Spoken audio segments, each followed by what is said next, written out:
Hey y'all, it is Saturday, June 27th. Sophia and I were here just talking about, and I thought, well, this is a good thing to talk about on the Hey Y'all today. The WNBA. I am not a fan of Caitlin Clark. I just don't like the way she plays. But I was not a fan in college. Now, I certainly don't hate the girl. And I think she is incredibly talented, just not my kind of player. I'm not a fan. Okay, I'm not a fan of LeBron James either, but that's okay. But anyway, y'all, that girl takes a beating every time she goes on the court. And really, there comes a point, and I'm all for it, all right, it just kind of happens in the game, you deal with it and ride on. But this is out of control. I don't know, not last night or maybe a couple nights ago, she got slammed on the floor and grabbed by the neck and then held there. There was no foul called on the play. There was no technical foul. And it wasn't a kind of an in-passing thing, somebody's arm flipped out. No, this was intentional. It was deliberate. It was intended to be harmful and hurtful. Okay? And this is not Charles Barkley and Shaquille O'Neal throwing elbows at each other, going for a rebound. It's not that.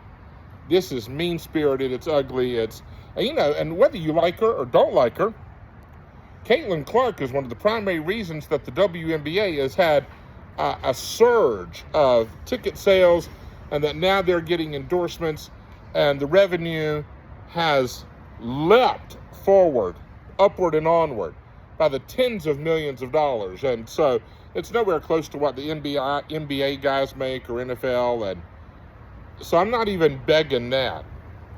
But the reason that salaries and revenue and income are all trending upward is not entirely, but primarily due to Caitlin Clark's arrival in the WNBA.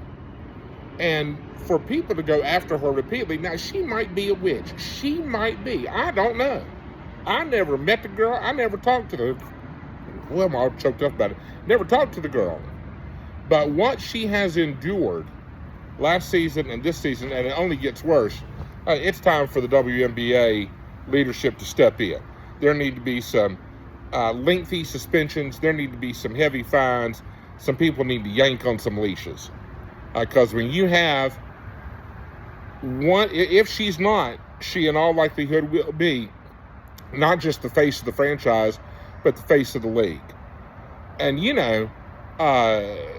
LeBron, Kobe, Tim Duncan, Michael Jordan, Shaq, Karl Malone, all these people, and some now I get Gigapakalukpadopoulos and Wemby, or they don't take that. Now, hard fouls are fine, but they don't take the kind of abuse that Caitlin Clark has endured.